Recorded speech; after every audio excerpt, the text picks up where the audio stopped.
to the stage, André Sogliuzzo. Oh gosh, I got his name off again.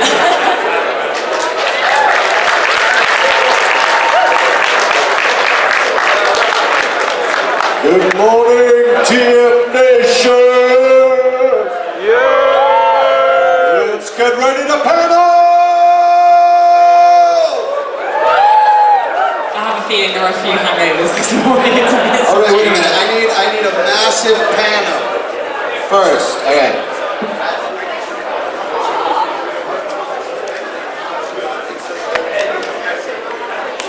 Alright, get ready. Everyone has to be waving. I want to see the excitement. Here we go. Coming around. Coming around. Yay! Yeah, awesome. There they are.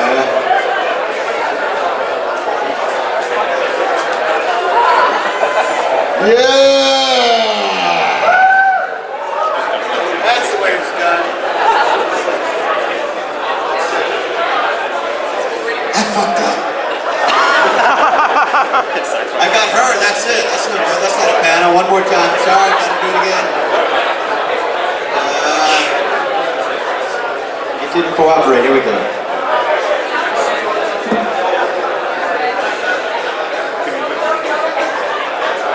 Alright, here we go. Coming around.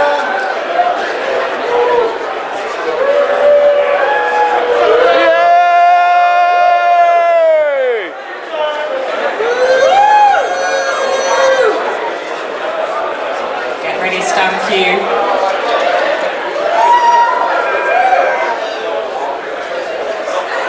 Awesome.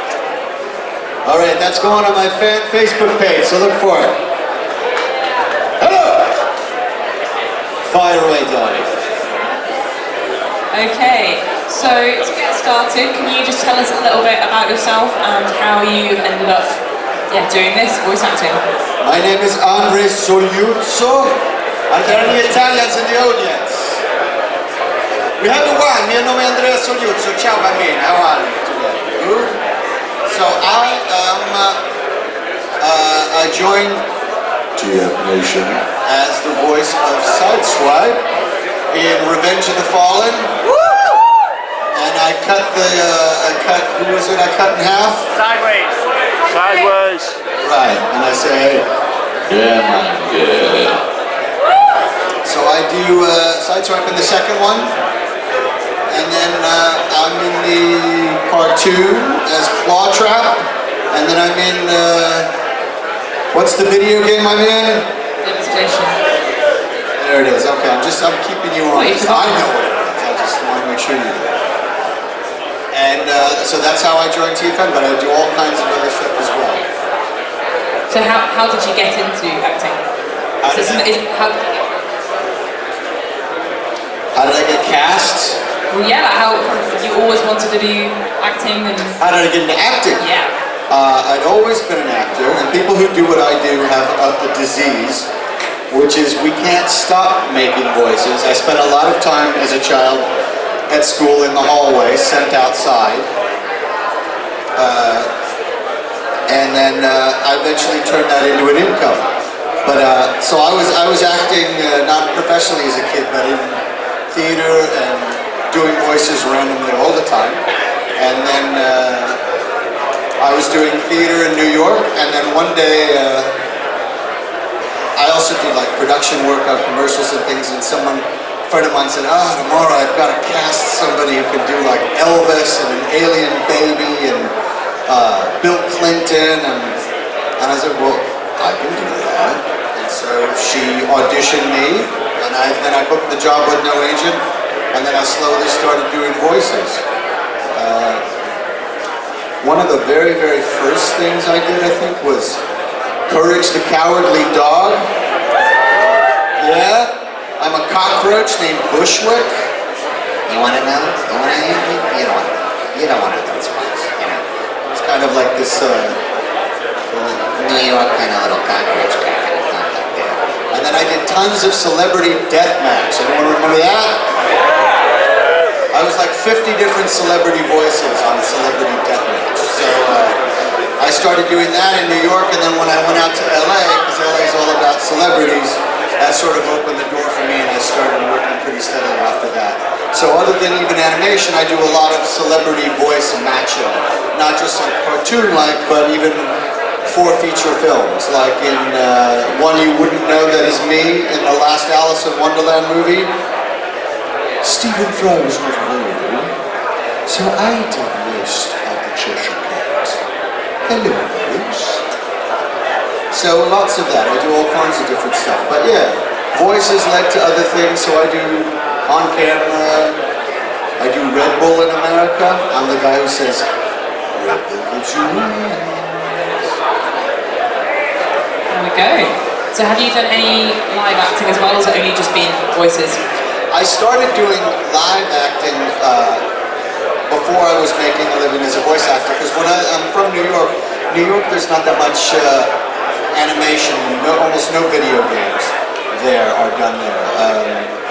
But I had done some film stuff. I was in a Shakespeare film that Al Pacino was doing called Looking for Richard, which was all about sort of, back then it was like how Americans are kind of ostracized for doing Shakespeare, don't really do it, and this is a way of like exploring Americans doing Shakespeare via the play Richard III. It was kind of a documentary that he was doing between projects over a number of years, and I was in that. I'm also in the movie You've Got Mails. Anyone ever seen that? Yeah. I'm in it for 2 seconds when she's waiting with the book and the rose for Mr. Wonderful to show up. I'm the kindly waiter that goes, "Can I get you another tea?"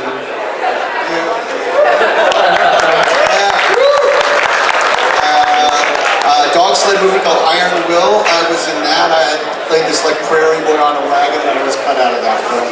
It's a story of my on-camera life. I'm usually on the cutting room floor, it seems.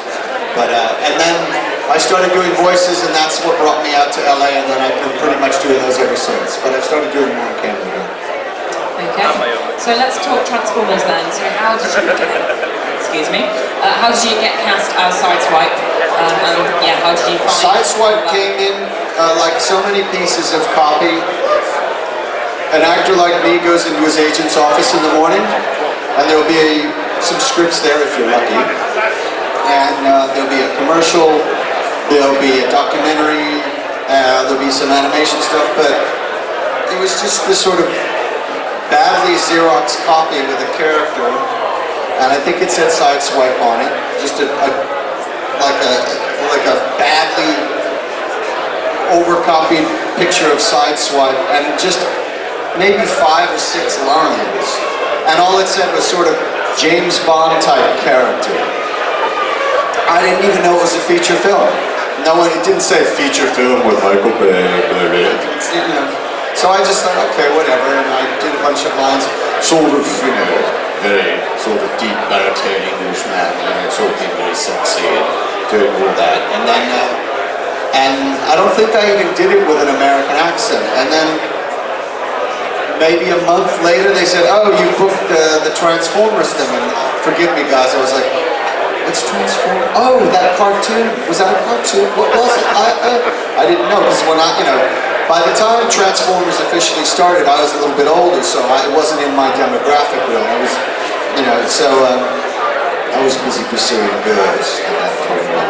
So I went in, and then I went, oh my God, this is a feature film. Oh my God.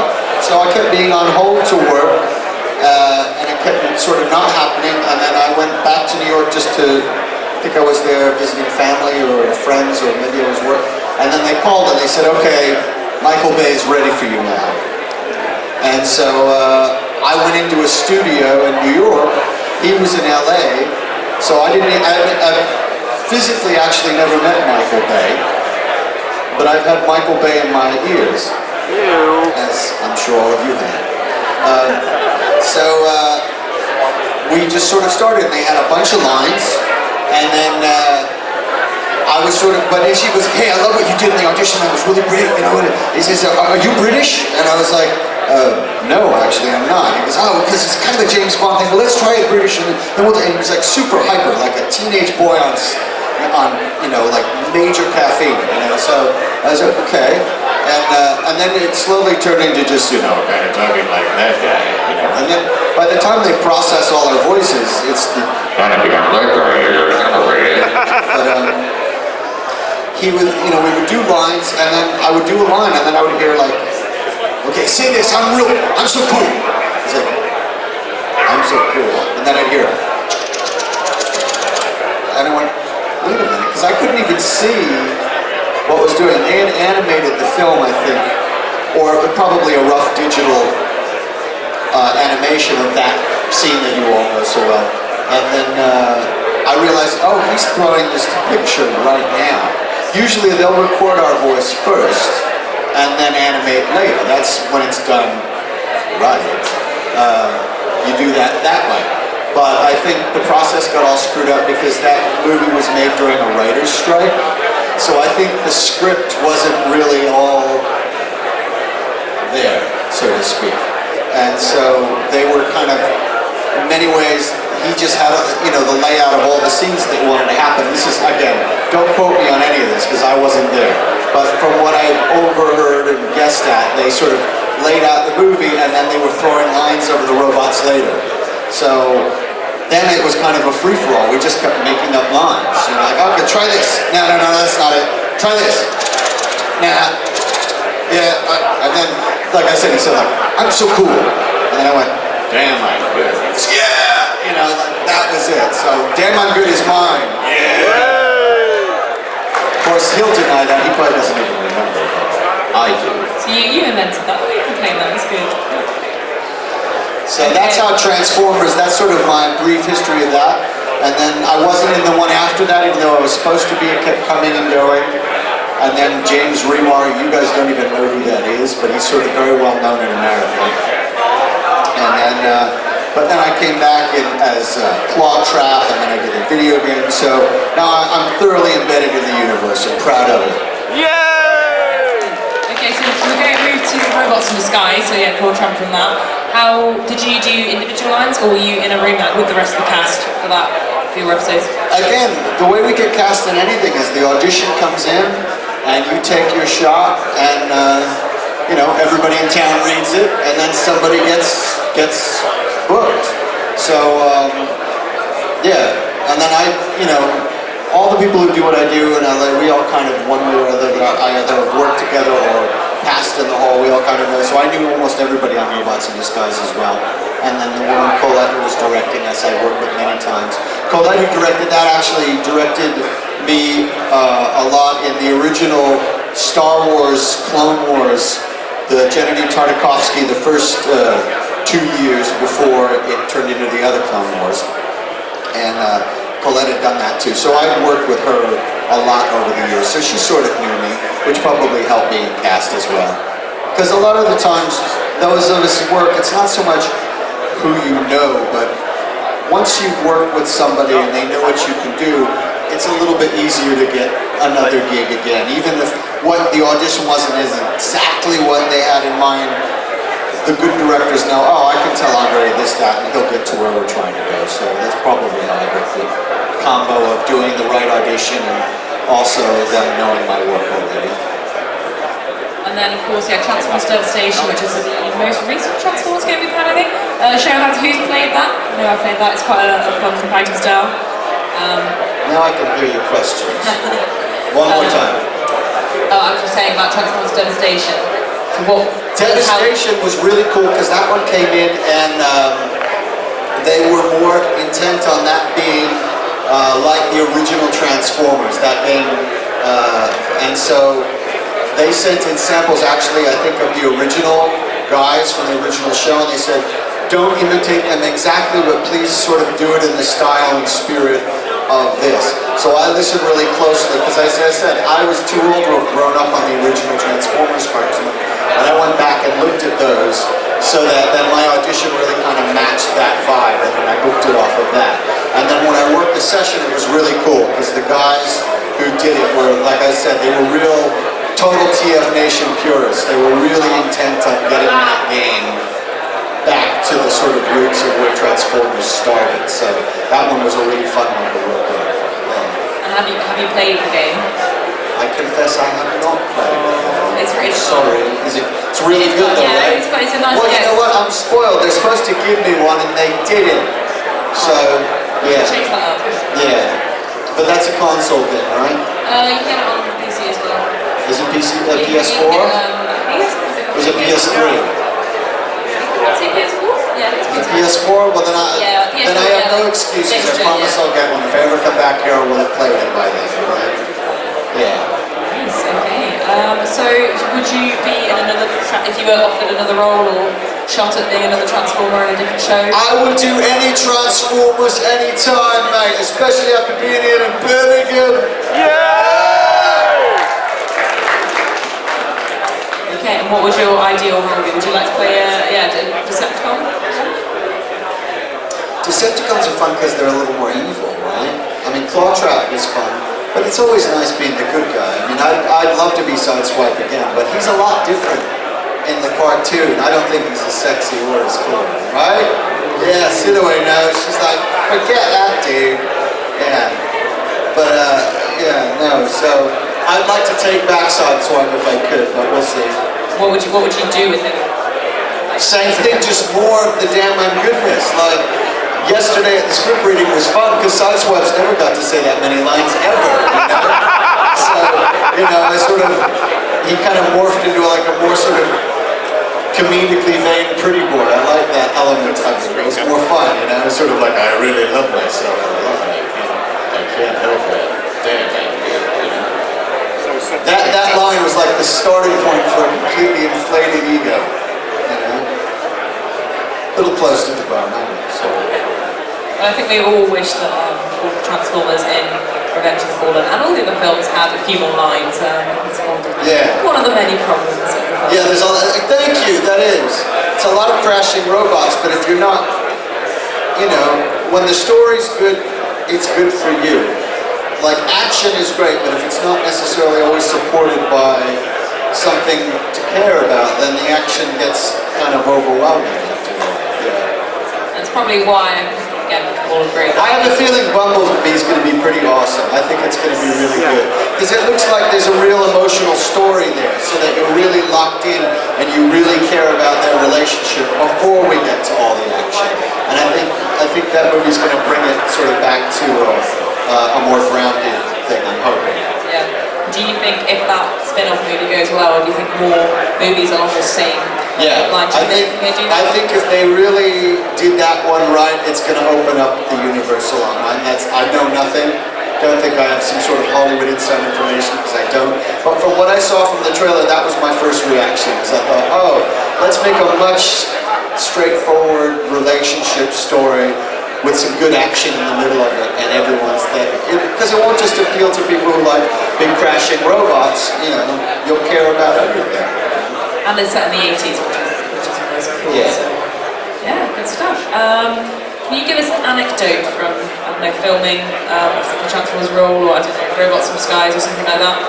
Maybe it's happened in the studio. A good anecdote from you guys. Well, one of the good questions is, because as I said, I do a lot of celebrity voices. And people often ask me, well, have you ever had to do somebody for that person?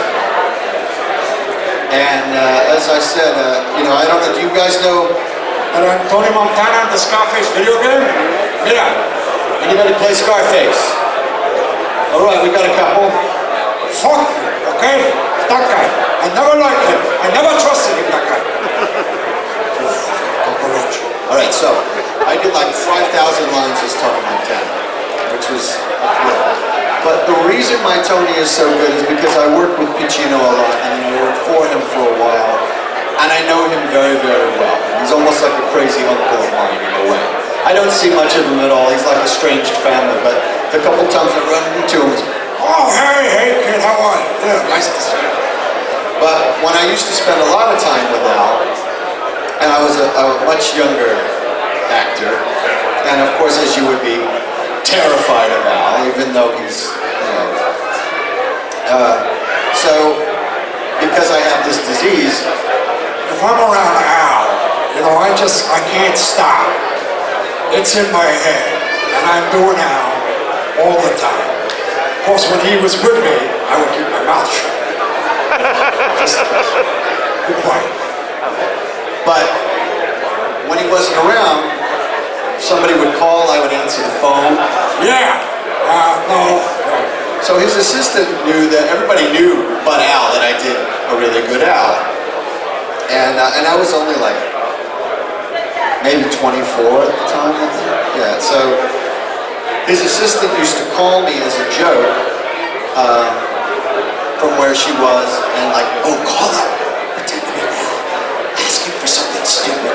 She was at a party and her friend really wanted to talk to Pacino. So I called the party, and I was, someone was with me, an actress that was working on a film.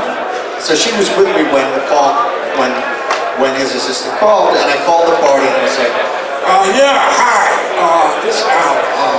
And she goes, I'll get Bryce right now. I said, no, what's your name? So I started sort of pretending to kind of hit on this woman at this party as Al, and I was like, no, what you eat? Oh, no, I can't eat that, I get too gas.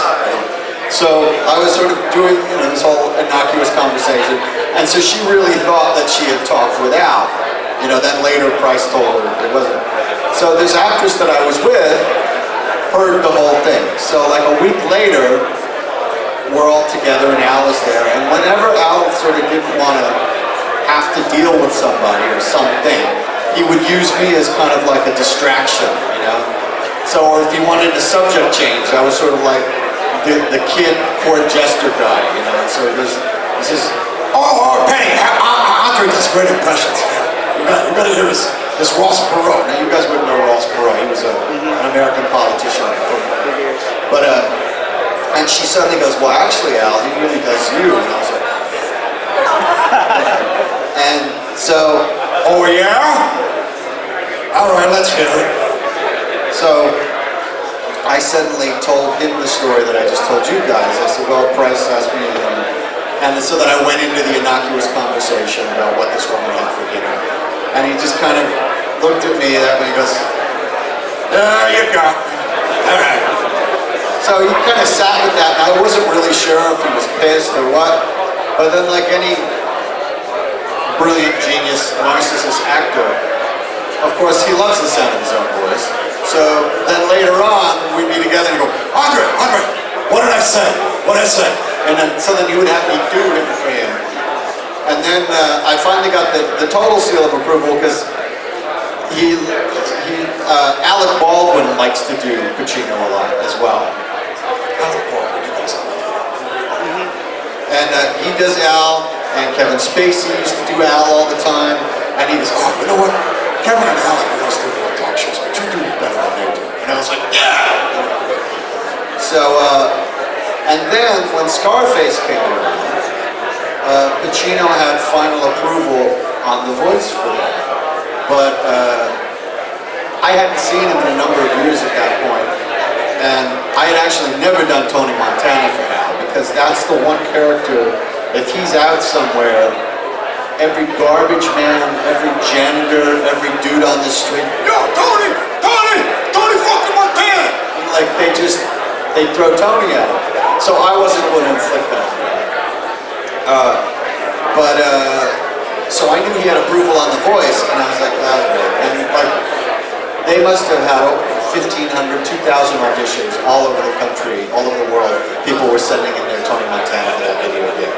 And then I knew I had made sort of the final selection, and then they sent that over to his office for approval. And that took him like 8 or 9 months, because I was like, oh God, like, if he has final say, this may never happen.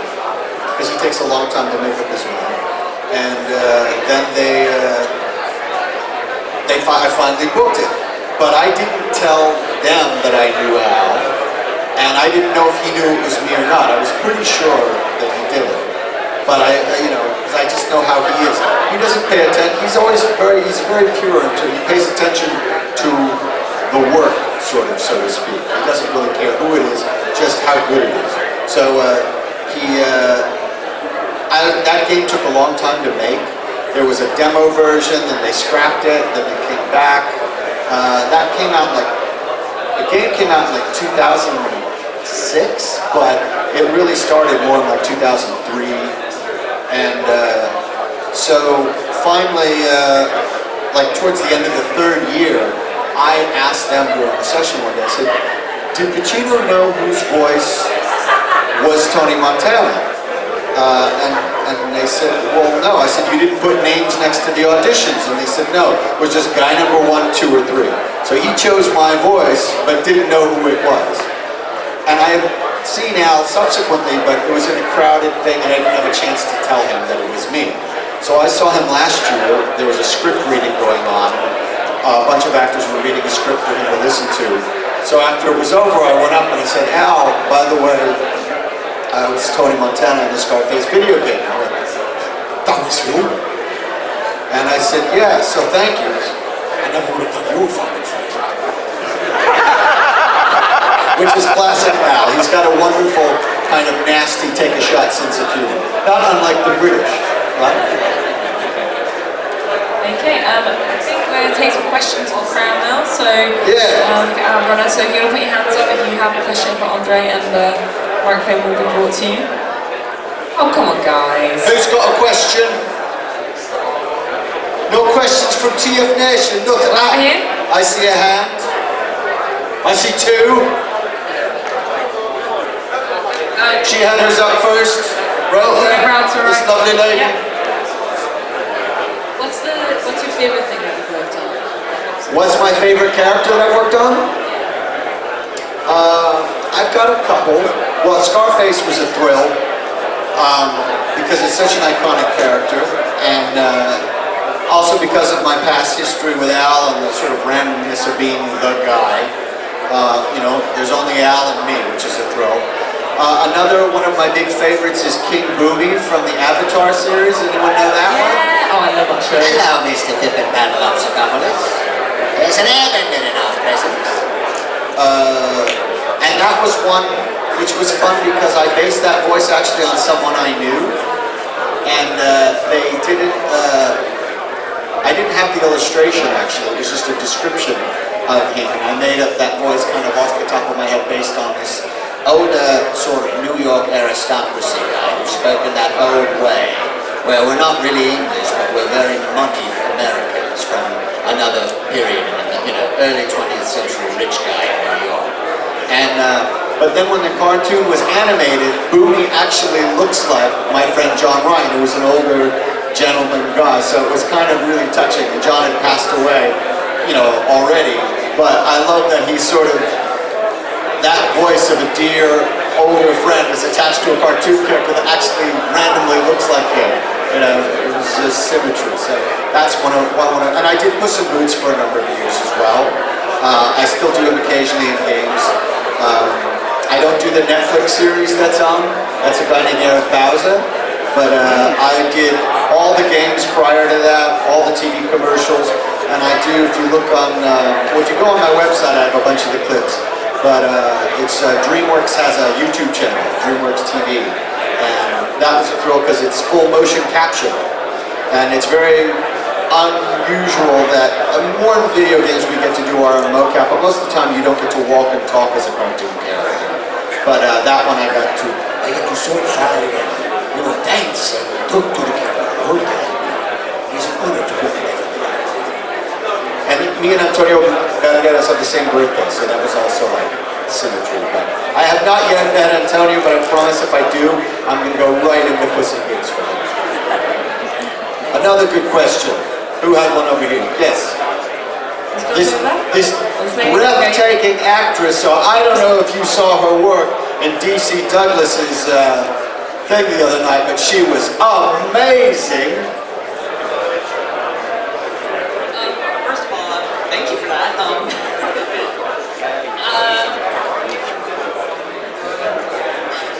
I took it right out of her head. I know you kind of already answered the question earlier, but how did you feel about taking up Sideswipe as a character again? How would I feel about taking it up again? Yeah. As I said, I would love to take it up again and take it back now. Take it back. Yeah, as I said, I think, because I don't watch the cartoons a lot, but I did see what was going on with it, and the cartoon sort of completely changed his personality. I think he's far more interesting as like a really self-confident, sexy, suave robot. Because the other guys are just kind of, you know, he's the whole notion, like that was Bay's idea, was that he would be sort of James Bondish. And I think that's really kind of cool. So yeah, I would love to take it back and do more of that. I got a question over here. If someone wanted to get into voice acting, what advice would you give to them? Well, I don't know how to tell you how that would happen in Britain. I would assume you'd probably have to be in London. You know, that would be my first guess. You have to be, in general, where the market actually is. Which is the same way when I really started, because in New York there was a lot of commercials and documentaries, but there wasn't any animation. But what I always tell people, if you want to get into voice acting, because everyone thinks, well, I make funny voices, which is true. I made funny voices for years before I was paid. But you need to go probably take a class where, not necessarily, because you don't know what you're doing, but you can find out what you do know how to do. So you take a class where they're recording you. So they put you in front of a microphone, they give you scripts, and you try different things. And then you hear yourself back, which is the most important thing. Because you think you're doing something, but until you hear it back, you don't realize it. What you hear in your head and what a microphone actually records is much, much different. You know, the same way we all hate the sound of our own voice when we hear it on a voice message, you go, oh no! You know, so you learn how to sort of not be self-conscious, but be self-aware. You're aware of the, so you do it, you play it back, a good teacher will give you notes, and also hearing the other students, hearing what they're doing. Because and sometimes that can give you even more confidence. Let's say the worst impulse, you go, I'm better than that. But that'll give you more confidence, you know? I mean, the same thing happened for me. I'm a songwriter as well. And like most songwriters, you have to play, you get out and sing, but when you first start doing it, it's very personal and you're very insecure about it. But then I started going to open mics and I would hear other songwriters and I would go, well, they suck, I'm better than that. You know, and then it gave me more confidence and I became better because I realized, oh, in this room there's a bunch of really great people, many who are much better than me because they're more experienced, but I knew I already had the sort of raw ingredients. And that was the same thing as an actor. When I started out, I was very fortunate, as I said, as a young actor, to be around Pacino.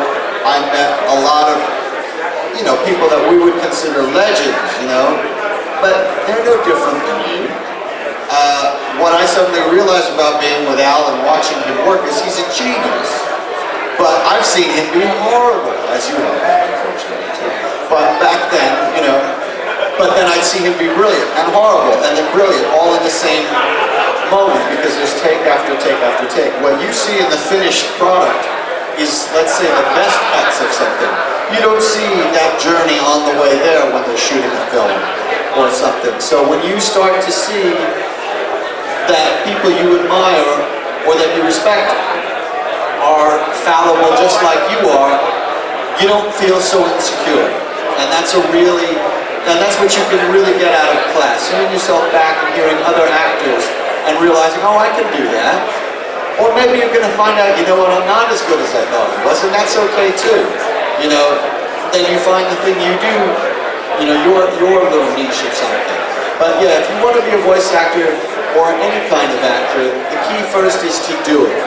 And when you're not being hired, you can't just walk in and get paid to do something. You have to be doing it for nothing because you love it. But make sure you're just doing it and hopefully doing it with other people who are better than you. Just like in sports, if you ever play tennis with someone who's better than you, by the end of that afternoon you're much better. It's the same thing with acting. When you're with someone who's really, really good, it makes it easier for you. So that would be my advice. But, you know, maybe if there's a class like that where you live, you know, you do that, you record yourself, because if you are going to go to a major market like London or wherever, you've got to have a tape already. But don't run out and try and produce a tape right now. First you need to see if you're good at it, or if you want to do it. because it's a hard life. You know, it's nice to have all the work that I've done, but you know, I do hundreds of auditions that go absolutely nowhere for the one that I book, and that's the way it is. So you know, nothing's guaranteed. You always have to be swinging. I'm very fortunate that I have an agent. Work opportunity keeps coming my way, but it's not easy. You know, you have to really love it because you go long periods without work. Any other good questions? Thank you. Any more questions? From the back?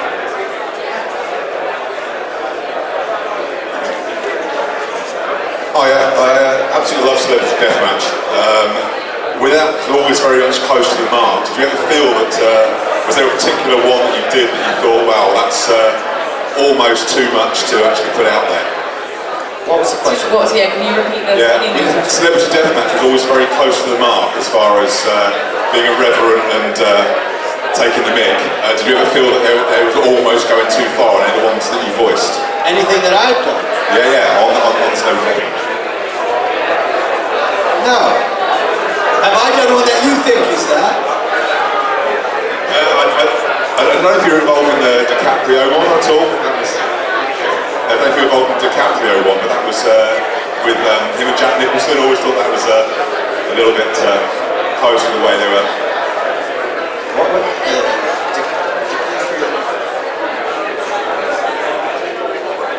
Yeah. What, in The Departed? No, Celebrity Deathmatch. On Celebrity Deathmatch, and if you found that sometimes they were a little bit close to the bone as far as they were.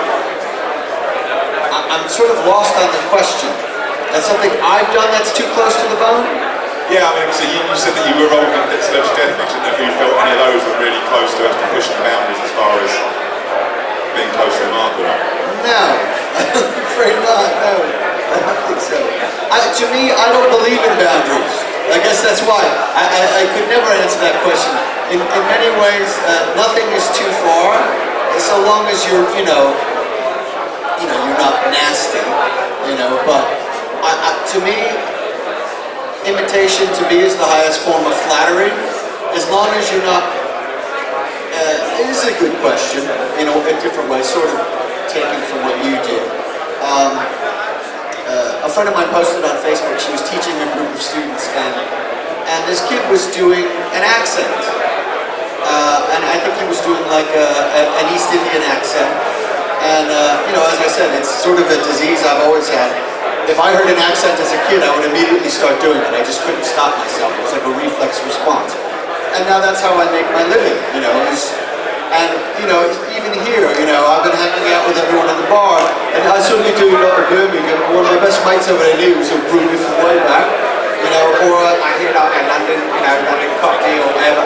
It's like, I do it because I love it and I love the people. I'm not doing it because I'm trying to make fun of it. But many times people think are you taking a piss, man? Fuck you, man. And I'm not. I hear it, I love it, and I absorb it because the way people speak is a reflection of their culture and the way they are. And when I was a little kid, it was a way of bringing myself closer to the differences in people rather than making fun of them. But oftentimes people perceive that you're mocking, especially it's very sensitive time and we're more aware, which is important, of, a white guy doing a Pakistani voice, a lot of the time it was a way, especially as the British Empire knows, it was a way of keeping them down, For me, I didn't have that cultural problem, it was just something I did, I didn't even know. But she had posted that a kid in her class was, and she told him to stop, and he kept doing it. And then, she sort of reprimanded him, and then she was posting, did I do the wrong thing? And all these people on Facebook were like, yeah, it's wrong, and my immediate response was, what was the impression? Because to me, that's my first question. Was he good? If it was just bad and he was intentionally being mean and racist, then yeah, shut it down. But if he was just doing it because he was into the voice, then you ask him, first, why were you doing that voice? What was your reason behind it? And if he said, well, then you say, well, you know what? Some people may be offended by what you do, but you know what? Here's an acting class. Or go meet some other people who do what you do and play. Because I never shut anything down for being too far. Censorship, in a certain sense, can really kill creativity, especially in a kid. I never tell somebody it's something specifically wrong. You first ask, what's your motivation for doing it, before you get into this is wrong as a blanket rule. So yeah, that's why it was hard for me to answer that question. It's like, no, nothing's too close to the bone. As long as it's done in the right spirit, it's okay as far as I'm concerned. Yeah, good question. We've just got 10 more minutes, guys, so if you've got any more questions, crowd?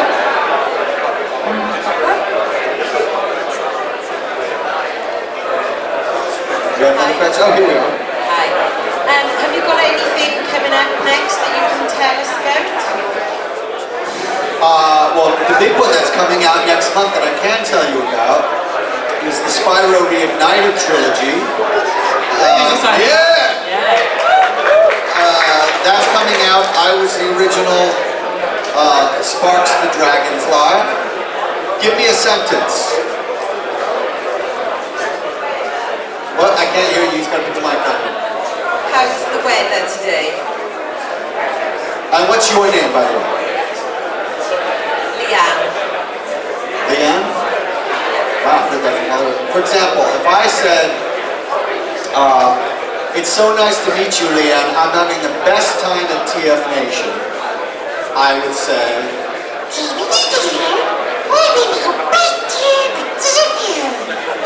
right? And then the little subtitles would come in. So I did Sparks in a bunch of games, as many of you know, and then hadn't done it. Then it morphed into the Skylanders games, and then for a while I didn't like what they did with Sparks, but they just they're re-releasing the original ones, and then they had all of us back, all the original cast members, me and Tom Kenny and a bunch of other people, and we did one more game, so that's going to be packaged in there. So they're calling it the Spyro Reignited Trilogy, and that should be really cool, so I'm looking forward to that. And there's some other stuff in the Star Wars universe that I can't really talk about. What else is out? Agents of Mayhem is a video game I'm in. A really fun Italian character called Quarter Mile. State of Decay 2. I'm all the zombie voices in that. I know that one's out now. And then there's another Pacific Northwest zombie game as well. I'm not sure what that is, but that's coming out at some point. What else? On Netflix, I'm assuming here there's a wonderful movie called Being George Clooney. I'm assuming it's in Europe as well, because it's all about people who dub films. They came to me because I did George Clooney for American Dad. And so they were going to do a whole segment on animation, but they decided to just keep it on the European cover. So they went all over the world. They talked to the guy in France, Pakistan, Germany, Turkey, all the guys that dub his voice, and what that's about. And then they talked to me because I did the animation. But as soon as they started rolling, I just went into what's the essence of being George Clooney. So I just went, being George Clooney. It's a stereotype.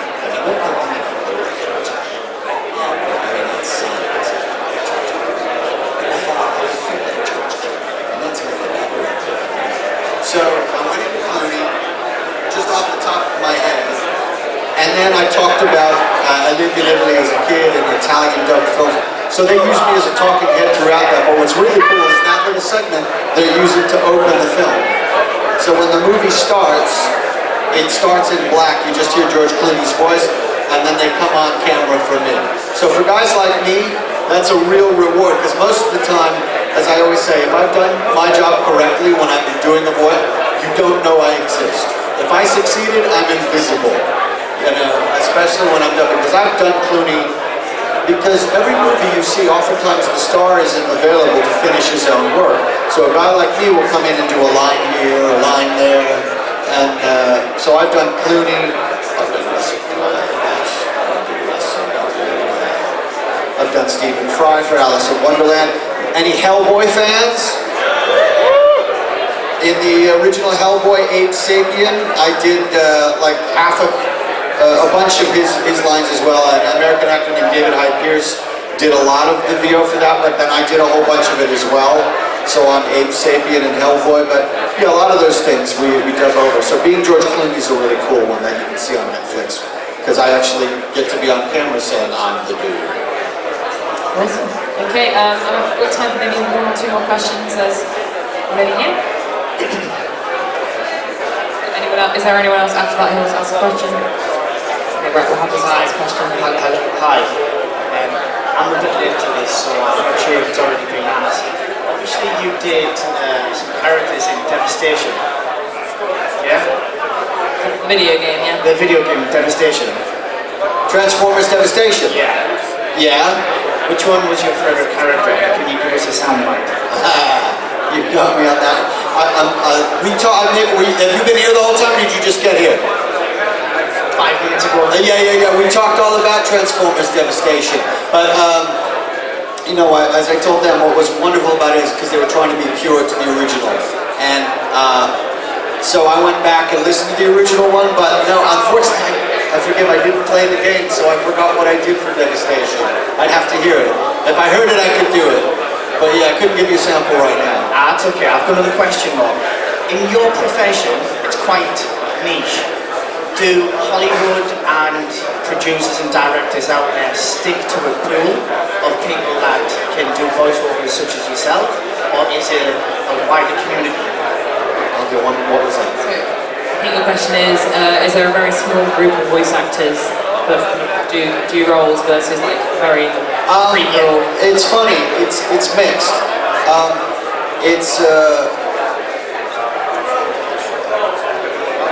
There's more and more every day because of technology, right? So actors on certain projects are sending auditions via email all over the place.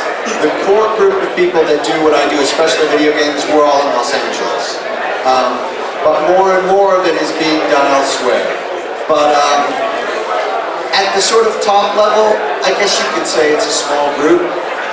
Maybe there's 100 or more of us that, you know, you guys would know better than I, because you play a lot of the games and read a lot of the credits, and you'll see a lot of the same names coming up. But there's always someone new every day, and with the technology so accessible, more and more people are, you know, sending it out all the time. But, you know, at the top level, they come out of the top agents, you know, but the reality is, for a video game, because I'm close with a lot of producers, they'll say, I had to listen to 1,000 auditions for this game. You know, so, and my voice is in that pile. Sure, they're going to go to me earlier because they know me and they know my work and they know they can get what they need quickly, but they're always listening.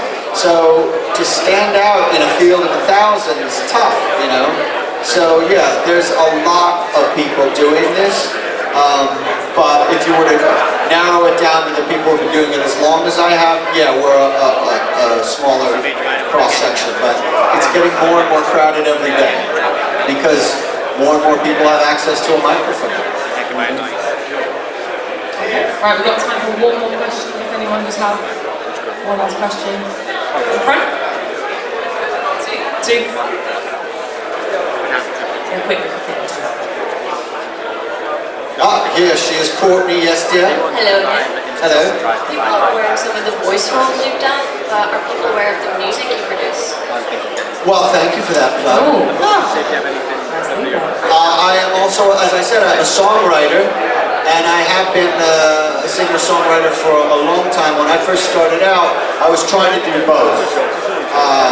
Act and do both, and the two fields were so separate that I sort of made the choice of like, you know what, I'm always going to keep writing and recording and producing music because I love it and it's what I do, but I targeted an acting career as a means to an income, and I sort of put the business of music aside.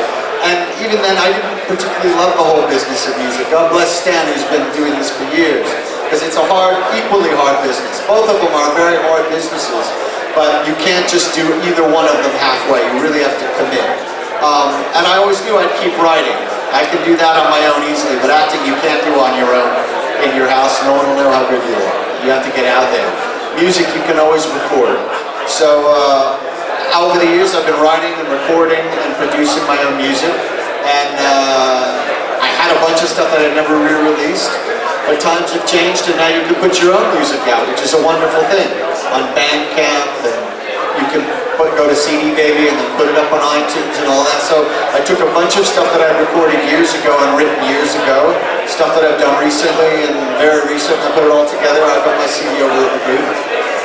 You can also hear what I do on Bandcamp. You can download it from there. But in my music, the voice acting thing comes into it because I often write music from the perspective of a character. So maybe it's not necessarily me. I'll sing or write the song from the voice or the life of somebody else, and I'll sort of sing it as that character. So the two cross over a lot. Also, what I do is very musical, especially guys who do voice matching. Sounding exactly like someone in a film isn't just, oh, I can do a good impression, because that you can do as a comic and sort of, as he said, send somebody up or do a broad version of it. But when you're matching it for a movie, you have to sound exactly like that guy in the rhythm, your finishing sentence. Sometimes the sentence will, Russell Crowe will start, it's Russell, me, you know, like they're putting in little puzzle pieces of sound. So that's all about timing, rhythm, ear, pitch, all that stuff, you know. So, but thank you for the question, Courtney. Yes, I just starred and produced and edited a short film, and I actually wrote the song for that short film off of the character's narrative. But the other thing I wanted to leave you guys with, because I know we have time for one more question, or we're just about out of time? Just about out of time. Okay. Do you guys know the actor, a comedian named Louis Black? Yes. 1, 2, 3, yeah. Louis Black's an American political comic who does a thing on the Daily Show called Back in Black. And he's always really angry all the time. He's always having sort of tantrums and like, why are these people so fucking crazy? You know, he's like one of those guys. But he's an amazing political voice. And much like all of you, it was so sweet to come over today. Because first I just want to say, you guys are really wonderful, and this is such a lovely community and gathering. Well, even before I came here, I was monitoring the chat on Stan's Facebook crawl of people going to TF Nation. And I saw Silhouette there, and I haven't seen Nosey today, but Nosey has some amazing videos. I've watched almost all of them. But, you know, so I was really sort of taking it in. But, you know, you've come up and told me how much you like my work, and I always make a point when I see somebody out, as long as you're not being rude or interrupting them with their wife having a fight in a restaurant or something like that. Actors, I don't care how famous they are, love to hear that you like their work. So I see Louis Black walking, I'm in New York, and I go up to him and I said, Mr. Black, I just want to say, you know, I love your work. My name's André, I'm an actor, and I love what you do. And he said, oh, thank you very much, thank you. And he's sort of walking away, crossing the street. And it's just like in a movie. He suddenly stops, like in the middle of the street, he turns and goes, you're an actor, huh? And I said, yeah. He goes, good luck with the bullshit. And he walked off. And I went, now I only heard that like 6 years ago. I wish he had said that to me when I was a lot younger, because it suddenly puts so much in perspective, and it's true of almost anything you do, especially in acting, but in any field. As an actor, if you're lucky, like I am, 10% of the time you can get paid for being good at what you do. The other 90% of the time is what I call bullshit. You know, you could go on an audition or a job interview and you're going to meet that producer or that agent or whatever, and they're going to laugh at all your jokes, and they're going to think you're so funny and it's so great. You go home and you call all your friends, it went so well, that job is mine. They never call. And you're like, what the fuck did I do? You didn't do anything. Maybe that job wasn't even really available. Maybe you look like the girl that broke his heart in high school. Maybe it's for his nephew. You don't know. All you can do is be as good as you are at what you do and walk in and be that on the day. And then, unfortunately, you just have to forget about it, because the bullshit is, you know, constant. Sometimes it's genuine, sometimes it's not genuine. The bullshit for me is, you know, I may be doing a character like Puss in Boots for 10 years, and suddenly Eric Bowes is doing it. I worked on that show watching Eric do my part. That's not easy to sit there and go, or James Remar's doing Swat. That, to me, falls under the purview of the bullshit. It's not James's fault. He's a good guy. I'm good at what I do. It had nothing to do with either of us. Someone way up above probably said, well, James Remar is more famous and he's going to do the next film. I don't even know the reason. I just can't personalize that and get angry about it. Because what's going to get in your way and hold you back in any job is your ego, is yourself, is taking rejection.